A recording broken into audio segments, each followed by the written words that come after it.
we see these big sporting events as the easiest way to tell the story of Metro Atlanta and the state of Georgia.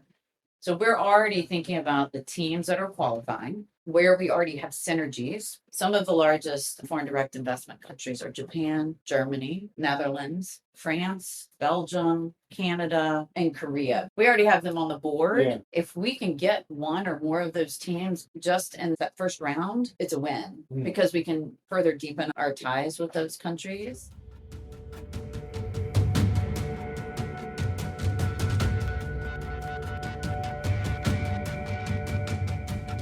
This is America's Cup, how the world's favorite sporting event will meet America's own vision for it.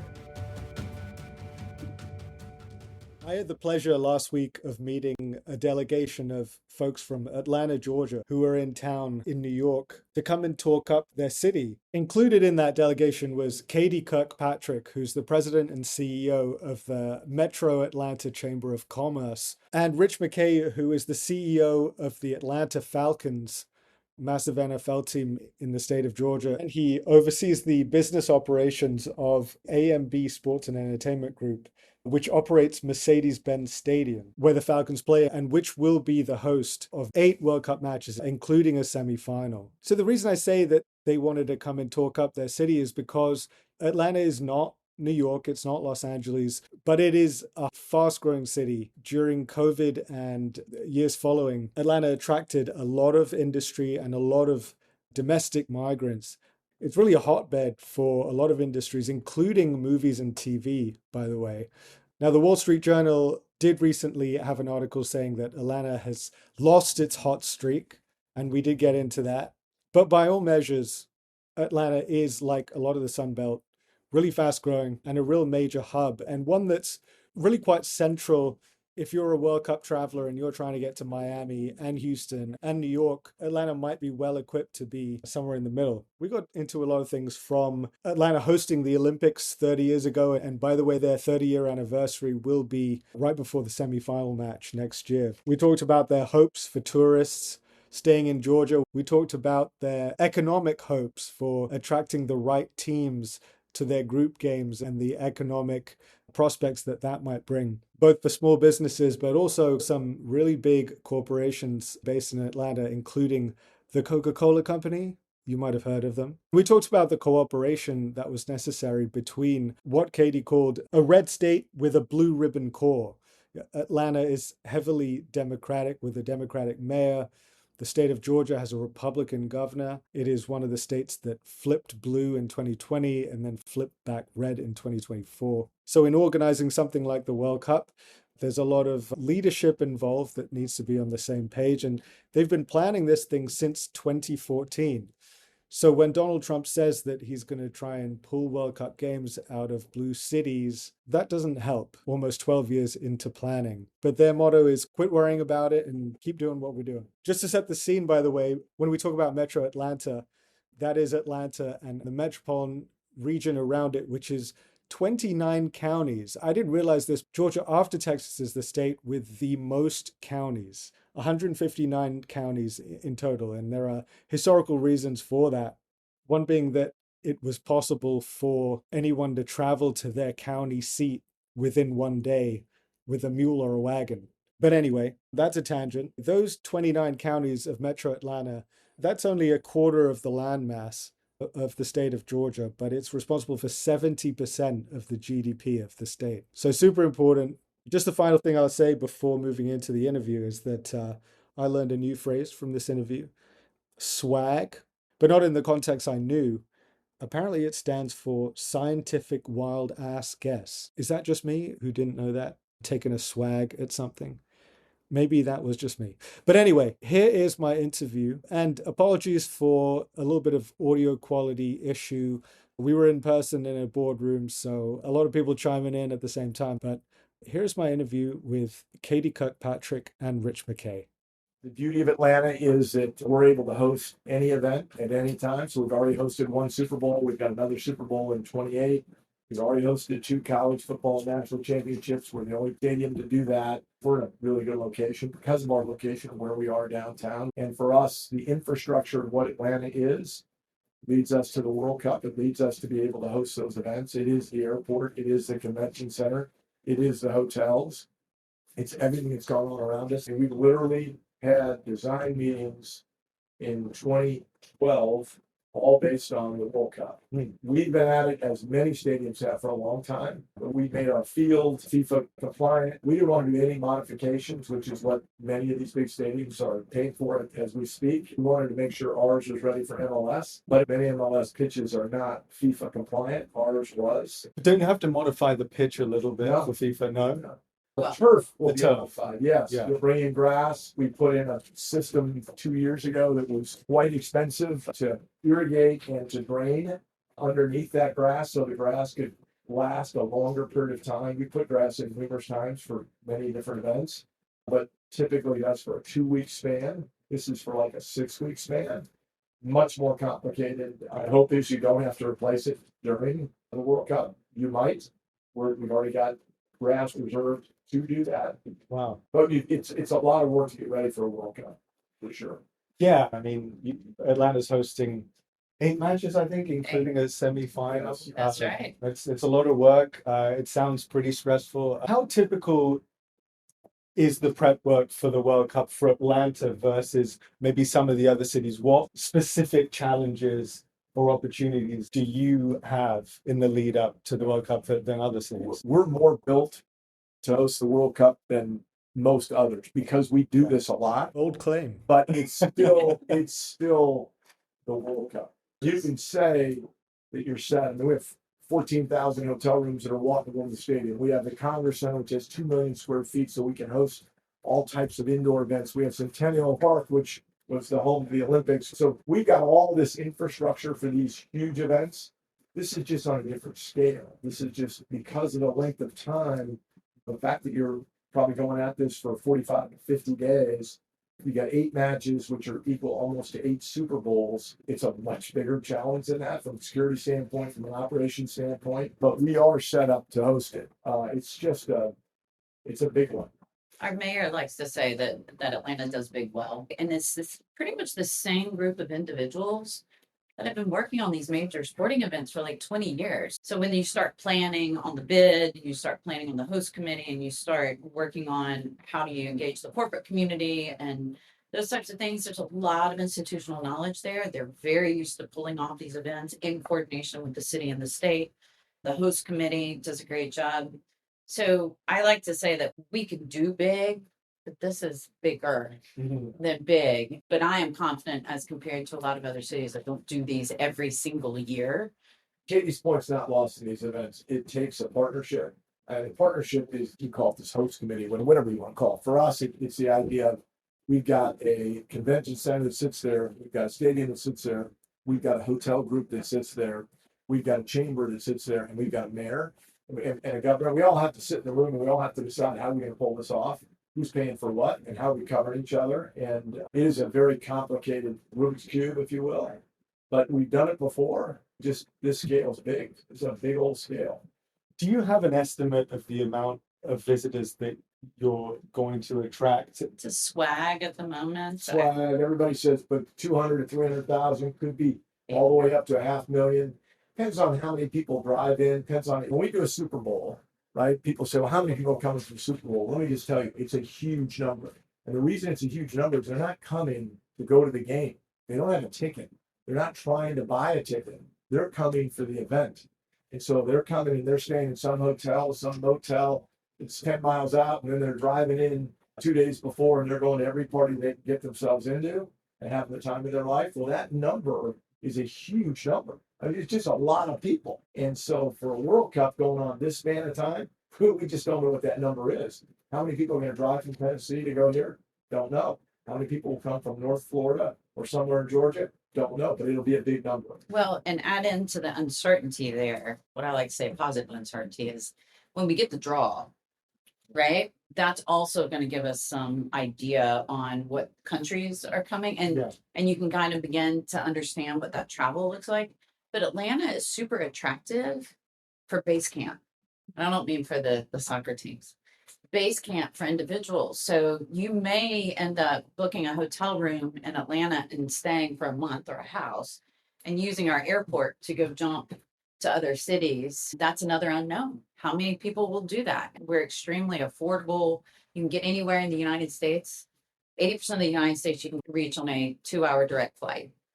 So, if you're playing in Miami, maybe you base camp in Atlanta and you go back and forth because there's more attractions or more amenities. So that's an unknown. Do you have the capacity in terms of infrastructure and hotel capacity, accommodation? Yeah, I believe right now, Rich already said 14,000 hotel rooms just within the sports campus alone. You could walk, I mean, like half mile, 3/4 of a mile, you're at the stadium. Yeah. From those hotel rooms. So that's something very unique to Atlanta that we have. And in the big event space, that's what we sell and people buy. I mean, it's a cool thing to have. This is just a little bigger than that. We'll have obviously a lot more hotel rooms used than that. But again, we have a rail system that those people can get on and come right down to where the stadium is. Very easy to operate. So that rail system will help us. And again, gives us the infrastructure to be able to do the event. Yeah, and just think about this, from the airport, you can get to downtown Midtown in 15 minutes direct. You can be right at the stadium in 15 minutes and it costs you $2.50. I mean, it's an extraordinary value proposition when we do these big events for that piece of it. The transit system comes right to your door. And so it's a great selling point. Are you going to try and curb cars in some way? Yeah, so you have to remember too, in the different matches, you have different levels of federal security and requirements. And so in the semifinal match, that will be what we think will be a Tier 1 event. It means that's the highest security rating there is. And so you'll have a bunch of streets that will be required to be closed that are around the perimeter. The next level down has less requirement for shutdown, has equal amount of federal assets that come to you that you can access for security. But that'll be determined on a match by match basis. And then you've got watch parties, big, huge watch parties at Centennial Olympic Park. And the question will be, okay, which streets aren't closed and required to be closed and which aren't? And that will be local, state, and federal people sitting in a room and making those decisions. That's why our heavy rail system is so important, because if a road is closed, you can just get right on that heavy rail and go exactly where you need to go, and you don't really have to worry about the cars. Yeah. And by the way, our office is in downtown, right in the heart of it. And one of the things that I'm curious about, we witnessed when Argentina played in Atlanta in the last 6 months or so. And wow, a lot of fans, and this was not World Cup. And you had 20,000 fans in our streets because Messi was staying in downtown and they all wanted to see Messi. And so I think in addition to just the security, there has to be planning for countries marching to the stadium and all this kind of stuff. And that's what the host committee works with our local government and our transit system, et cetera, to plan for. Well, on the subject of security, and I did an episode of this a couple of weeks ago, America has gun violence. It has a lot of risks that Europeans coming to visit they're probably not used to. They're also not used to militarized style policing, and that's a bit jarring and a bit scary. How do you kind of balance being as secure as possible with not making the security look like it's scarier than the actual threat? I think, first of all, you're going to lean into security first and the appearance second, because you're going to want to get that right. And so I think that remains to be seen a little bit. I think when I went to Paris for the Olympics, it was interesting because I did not feel that presence. And then I went to some events and I really felt that presence. It depended on the event, it depended on where we were in the city and what was going on. And then whenever there were a lot of people here at beach volleyball under the Eiffel Tower, there was a police presence, like you could really feel it. And then as soon as you walked away from that, there wasn't. So the one thing about presence that is needed sometimes is it does take the mass crowd and begin to slow them down and begin to spread them out because they feel that. It's not perfect for feeling it as a customer, but I think they do it for a purpose. Is it even more stressful that you're having to now deal with things like, is there going to be National Guard? Is there going to be ICE agents? Is there going to be, are tourists actually even going to come? Is Trump going to try and pull matches out of this city because it's a blue city or whatever? How are you dealing with all that? Well, I'll speak a little bit and then you can use your phrase. I'll use my phrase. The interesting thing about policy and the political mindset in the state of Georgia is we are probably one of the only states that has just one major urban center, and then the state. Now we have smaller ones around, but like Atlanta, 70% of the GDP. But our state capital is in Atlanta, and the city hall is literally across the street. And so one of the things I think that's very helpful for us is the relationship between our mayor and our governor. And the two of them work really well. They're different political parties. They're urban and rural, black and white, Democrat, Republican, a little bit different generations as well, but they work really well together on where they find commonality. Big events, sporting events, same mindset, same with economic development, same old public safety. There's no defining moment between the two of them. And I believe that actually helps us with the federal conversation, every day what is going to pop up on my phone. Right, yeah. We are a red state with a blue urban core, but the two work so well together. I mean, our safety numbers you could either say plummeted because crime has plummeted, or it's really, really improved. Mhm. And that's because there's coordination between the two. It's not just one entity. And I think that helps because you can let the uncertainty and the chaos kind of roll at the federal level, but we can manage at the state and local level. That may keep us on the list, any list that may come out, but you never know. So, Right. I don't know if I've been trying to look into this, if Trump can actually can he pull matches? I don't think he can, but is there a contingency plan? We never talked about one. No, we intend to host the matches that we signed a contract for, I think in 2014, and we've been preparing for it. So we'll prepare just the same as we always would. The phrase that Katie's talking about is our coaches will always say to players in football, quit worrying about officiating, quit worrying about fans talking to you, just worry about what you do. And I think that's what we're doing. We're saying, listen, just get ready for the first match on this date, which is scheduled, and let's make sure we do everything we can. The other issues that are going to get talked about on the news or wherever they may be, let them be talked about. We have to get ready. So I think that's the way we're looking at it. We anticipate hosting all 8 matches. We anticipate hosting the semifinal, and we anticipate changes along the way, but we still anticipate those matches. And you have assurances from Brian Kemp, the Republican governor, that he wants this thing to go through and not kind of kowtow to the president on this. I've never heard him use the word kowtow. But he has been a great partner in this project. That's exactly right. We've been on this ride. Yeah. This is not, we didn't start preparing for this last week or the week before or a year ago. We've been preparing, and he's been helping us prepare, both, in financial backing to the event itself and in how we're going to set the event up. So I'd say that's the beauty of Atlanta. As Katie said, is the idea that the governor is right downtown. So he and his people have a very good feel for how this event needs to operate and how we're going to do it. I mean, from the day he was elected 7 years ago, this has been on his radar. He has been engaged in the bid, the award, all these things. And so he understands the value to the community and to the state of Georgia. And so we're proud of that partnership, very much so. Just last thing on this, and then I want to get into some of the economics and business stuff. If there are threats to put significant amounts of ICE agents in the crowds, is that something you'll push back on, knowing that that's going to push tourists away? So I think, no, I don't know that we'll get to engage in that discussion. We've had the same discussion for our MLS matches, for our Falcon games. We've had discussions where we've had security people from our convention center and also our landlord, which is the state. They've had those conversations in the past with us saying, hey, if there's something going to happen here, could you give us a heads up? So I'm sure those same discussions will happen, but it won't mean that the event won't go on. We got to figure out what the impact of the event could be. But I do believe that everybody understands this moment in time. Everybody, Washington, states, cities, and we will be on the world stage. So hopefully we'll pull it off in a really cool fashion. I expect we will.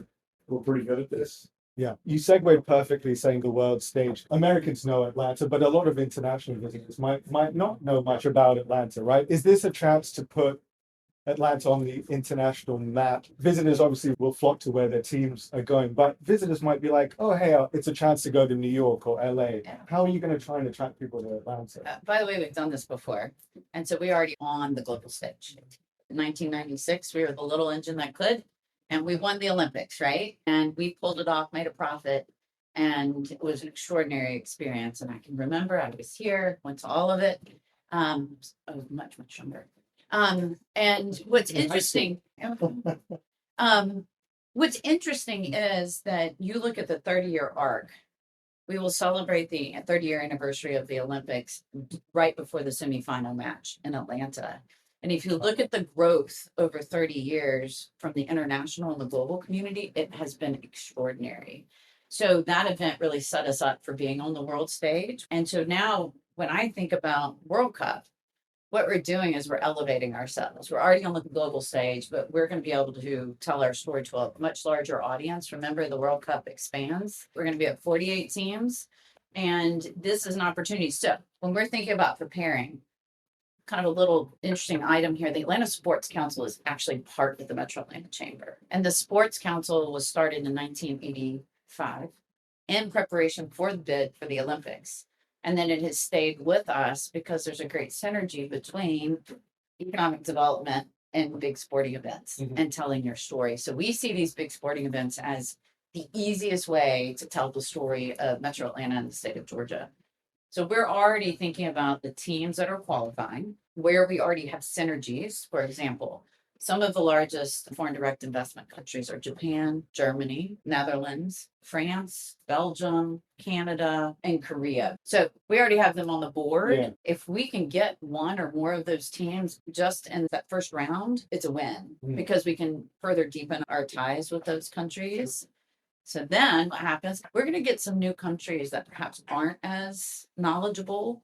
And our economic development team and global commerce team on December 5th, when we see the draw, are going to do deep dives. And we're already putting together 1 and 2 pagers about countries and where we have businesses. What do they look like? What are their industry segments? How does that align with Georgia and Metro Atlanta market?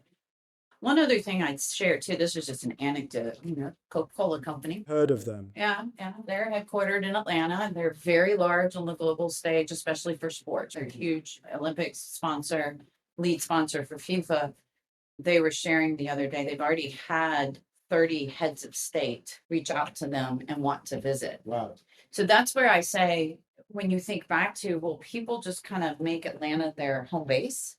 We're not going to have 30 countries that come through, but they will come see some of these iconic brands. And that's as of September. Wait till the draw happens. They're having to do major modifications to their campus just to be able to host these heads of state. That tells me we're going to be able to tell our story to a large audience. And that's what we want to do. We want people to have a great experience, but we also want them to understand the value, the economic value of being in Atlanta and why we're the best first stop when you're coming overseas for business. And you're having to do all this prep without really knowing who's even qualified yet, right? That is right. Yeah. Right. You can kind of look. I mean, you know. Well, England will be there. We know that. So, right, like there are certain countries that we can know, and then there's certain countries that probably are not going to fall on our economic development list. They're either too small, they don't have a strong foreign direct investment, those sorts of things. So you can kind of bracket it down, but you're probably down to like 24. And then you got to go down from there. And then you have to be nimble. Depends on group stage and who gets into the next round and who gets knocked out and where do they play and what time of our matches are. And so there's a lot that goes into it, but it's an extraordinary opportunity for us. And then is there going to be a way that you try and keep visitors in state or in the metro area, that stop them from going to Nashville or going to Charleston or whatever? Are you going to be like, hey, spend your days off here? Yes, I'm not going to say don't go to our other southeastern states because they're good partners of ours. But yeah, the Georgia Department of Tourism is actually part of the State Department of Economic Development. So if you think about that, they're already ready to tell the story globally from an economic development standpoint. And then they're already putting together marketing materials to say, hey, in between that group stage and you've got 2-3 days, why don't you go to Savannah? Why don't you go to Columbus? Here are the things you can do. In addition, the host committee is working with a number of cities across the state to do watch parties, to do soccer matches, Where teams will train. teams will be training, boys and girls clubs are getting involved. So the state of Georgia is leaning into this to be able to tell the story and promote the state of Georgia. So when you got time, go up to our mountains, go to the wineries, go to the lakes. there's a lot to see. So a lot of that is happening right now. Yeah. And Georgia actually just announced we broke our tourism record last year.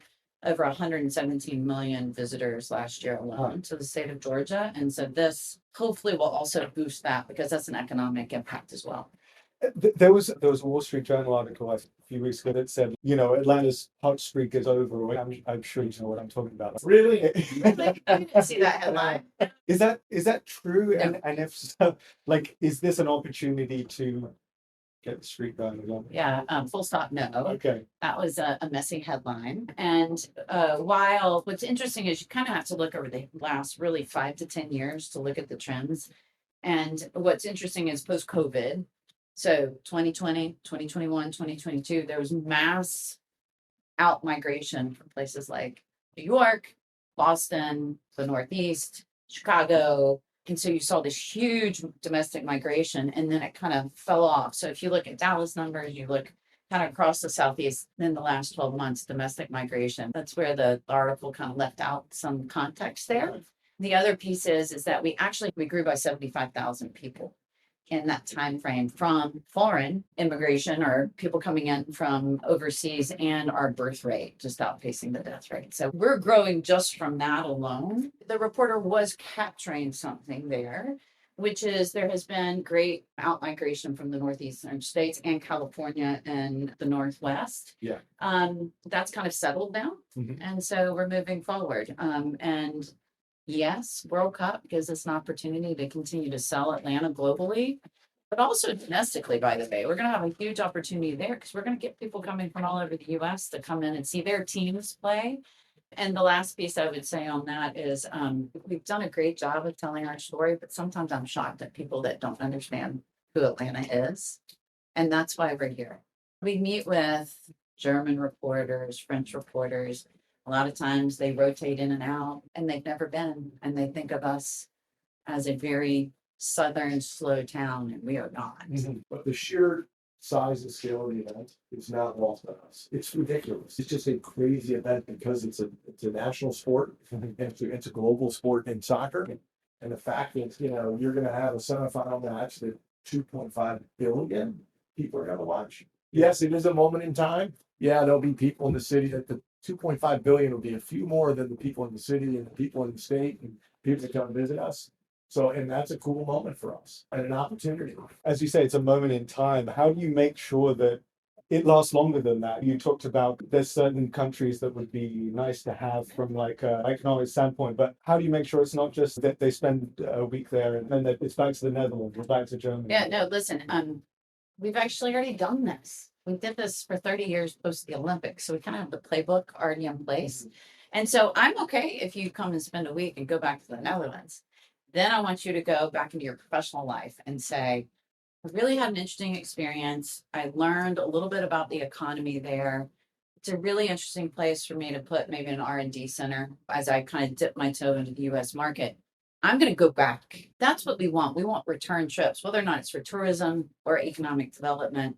And by the way, I've talked a lot about the global, but there's a lot of domestic companies that will be moving around the country to go and see the World Cup. And we're going to have an opportunity domestically as well to tell the story. So I'm confident that we'll be able to continue on that scale, hopefully for the next 30 years. How do you make sure that small businesses are able to get involved in the festivities and it's not just, the Hiltons and the McDonald's that are profiting? Is there a small business program? There is. The mayor of Atlanta created a program called Showcase Atlanta. And it actually is intended to be a legacy program. So it will not stop when World Cup is over. And what he has done is used his office to do outreach to all the small businesses in the city. Of course, that's his geography. And so if you drive a limousine, if you can print t-shirts, if you can cater, if you can do security, he has built a database of all of that. It's online and that can be utilized back to Polo's World or Adidas or whomever that's coming in to say, if you need a vendor, these people have met certain requirements. They're approved. They've got the insurance requirements. They've got a license with the city. They've got 3 years of financial data to know they're not fly by night. So The mayor has been very intentional on that piece. He says he wants the World Cup to happen not to Atlanta, but with Atlanta. So he's very keen on making sure that people will have that opportunity. So can small businesses set up as vendors at FanFest and things like that? We want to regulate a little more than that. We didn't regulate back in the Olympics, and it created a Mm. problem for people that were walking on the streets and dealing with all the street vendors that had just shown up. So there's a limit on what they can and can't do that way, just because if you leave it in the world of unregulated, it just feels a little uncomfortable to their patron. Well, by the way, into the small business, because they don't have any bounds around what kind of liability they take. So they may think they can sell 10,000 t-shirts and then they're stuck with inventory of 9,000 t-shirts and they're broke. I suppose I mean things like you can have a fan festival, right? Can, like a brewery set up shop? For FIFA, Yeah, dictates. I see. FIFA dictates that. Okay. really? Really? FIFA are powerful? Yeah. There has been some thoughts. I haven't seen final plans. The city has floated some ideas of having maybe some locations where there's some pop-up opportunities to feature small businesses so that if you have a local product, I don't know though if he has finalized those plans or if that will actually happen, but that's part of that Showcase Atlanta mentality is how do I get more exposure for these small businesses? But at the end of the day, we don't have to build anything. The stadium is there, the convention center is there. This is very different than the Olympics. The infrastructure is already built. So the type of exposure for small businesses is probably going to be more on that vendor side than it would for large scale construction or anything along those lines. So got to set expectations as well for Yeah. where the opportunity lies. Metro Atlanta is, from my understanding, quite big. Yes. Are you going to have, as well as the Fan Fest, you're going to have other opportunities in kind of more remote areas? Remote is funny, Yeah. because our region is about 6.2 million people. So one of the wonderful things about our region is we have roughly 115 communities. So, if you're up in Alpharetta, which is north of town, right? It's a relatively affluent area, but it's got a great mixed use development kind of anchoring that area. I guarantee you they're going to have watch parties. They're going to have activations up there to make sure that that community can engage 40 plus days, right? So those people may come down for a day and experience FanFest, but then they're going to go back home. So we know that there are guidelines for what you can and you can't do because FIFA is very particular about that. So the host committee is doing a really good job of educating local governments and businesses on what they can and they can't do. And look, I don't know how FIFA can regulate all of this. So I'm sure that there will be some folks that skirt the guidelines. When the NFL plays on Sundays, right? And so we played last week, played the Washington Commanders. In our stadium, probably, let's say there were 15,000 Commander fans. Those fans live in Atlanta. They didn't drive, they didn't fly in from DC. They live somewhere around. When FIFA and the World Cup shows up, that same thing is going to happen. There are going to be people from those countries that live somewhere near some area to go watch. And that's where it creates opportunities that the World Cup is so unique. That period of time, that 40 days is going to be crazy because there will be watch parties everywhere, just like we do it in the US, where we have the Georgia Bulldog fans in New York City go to some bar around here, Right. and they go in to see Georgia play every Saturday. Well, that's going to happen during the World Cup at a huge scale. It's a very unique event to go that long and to have it country based. Very once in a lifetime. So most of these communities have town centers. So Right. you see the municipal governments saying, okay, wait, how do I do this? How do I use this to engage my citizens? How do I create a wonderful experience? We're already seeing that coming from various cities. And that's not just in Metro Atlanta. We're seeing that across the state. So Savannah, Columbus, Augusta, Valdosta, Rome, Gainesville, Dalton, where you have a higher Latino community, they're planning, they are doing the work. And so, just because you can't maybe get to a game, you're going to have access. And the host committee, sports council are helping give them some ideas and guidelines on how to activate because we want every Georgian to have the opportunity to experience it. I think you've done some work around equity and racial Yeah. equity, and affordability has been a big topic around this World Cup with the dynamic pricing, not just for tickets, but for hotels and Ubers and whatever, right? How are you making sure that all Georgians from every walk of life is going to be able to engage in some way in the festivities? Well, I think some of what we've already talked Yeah. about, right, is making sure these cities across the state of Georgia have access to the right creativity and the activations that they can do. The second piece is the relationship with the Boys and Girls Club across the state of Georgia. I think there are 14 or 15 locations all across the state where there'll be activations getting to our young people. And again, you look at who the Boys and Girls Club serves. It is typically lower income set of individuals. The third piece I would say is if you look at Metro Atlanta's demographics, we are extremely diverse. We do not have a majority in anything. And so I think that gives the opportunity when you have the mayor working with small businesses, you're having all of these communities set up activations, you can volunteer. 4,000, 5,000 Thousand people. So Okay. you can sign up and Yeah. you get really cool gear and you can actually be part of it and you're not paying anything. And if you are from a segment of the city that maybe doesn't have a car, you just jump on mass transit and you can get there and you can be part of it. The rich DNA and the history of the civil rights movement really makes sure that we are ensuring that everyone has some kind of access. Hopefully I'm going to be in the stadium for a match or two. But the reality is it's a very slim number, no matter which city is hosting, that are actually going to be in the stadium. Yeah, the ticket business just changed. And when it changed and people were able to, instead of holding tickets up outside and trying to scalp them, as they used to do it in a very imperfect system, where 20% of all those tickets were actually not tickets, but you paid for them. We now have a really clean legal system, but it does drive the price up. It just does. And so access is going to be as much in the events, in the activations of the towns. It's access that way as opposed to the event, because the event's limited. You get 65,000, 68,000 people in the building, and that's about it. And a lot of those will be from outside the country. So domestically, we've got to make a way for make sure people can experience that excitement. By the way, soccer is huge in the state of Georgia. You know, US Soccer just announced a year ago, 2 years ago, that they're moving their headquarters to Atlanta and they're building the first ever national training center. US Soccer's never had a national training center. So it's a really exciting time. And one other thing I'll mention is we have a program called Soccer in the Streets. That's an Atlanta thing, but they're exporting it across the state as well. And a lot of that centers around developing small pitches at our transit stations. And you want to lean in on that one. No, the one I want to lean in on is that for soccer, the other thing that we're doing, Atlanta United is doing, is he is building 100 pitches across the state of Georgia. The idea being to give access to people that don't have access to the soccer and the pitches, build them everywhere, build them in neighborhoods that can't afford to have pitches. And that's for the state of Georgia. That is a really, I think we've already on number 44, Yeah. so we're well underway on that.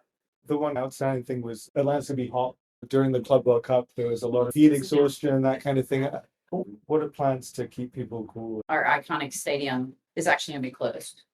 So it'll be 74 degrees. But I think Club World Cup, they can't even get enough credit for Club World Cup. It was hard for us to execute, but we did it. But I think they, meaning FIFA, learned a lot. And I think I think they have a model that should be done forever because it's a practice run. And I think what we learned is climate does matter. 1:00 games in an outdoor stadium in a hot environment is probably not great. So I think their schedules will now take into account where these matches are.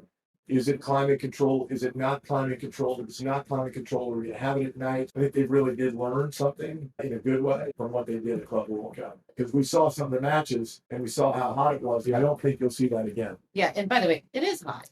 It is hot. We're a southern city. But for the fan experience, if you're not in the stadium, though, 50% of our land mass is trees. So if you think about that, we protect our tree canopy. We're a city in a forest. That's the tagline. 1,000 feet up. So there are opportunities in our parks and our neighborhoods to escape the heat. You've got the tree canopy, etc. And then look, the South has really efficient air conditioning. Listen, I'm not going to lean in. I'm sure the host committee is thinking about that for the park, the Centennial Olympic Park. Will there be cooling stations and misting stations, which we do at our major golf tournament, the Tour Championship that is in late August, and it's hot as the dickens. They have learned through that how to do cooling stations, etc. So none of this is new, and it's easy to plan for because we've done it before.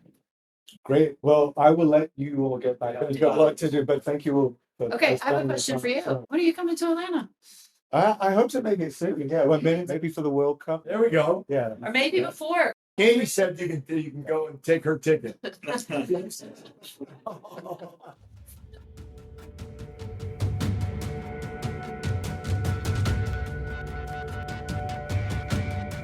That's about it for today. Thanks so much for joining again. My newsletter, talibvisram.substack.com/subscribe. Please do subscribe and leave a rating or review of this podcast. You can do that on Substack, or you can do it on Spotify or Apple Podcasts, or wherever you get your podcasts. Until next time.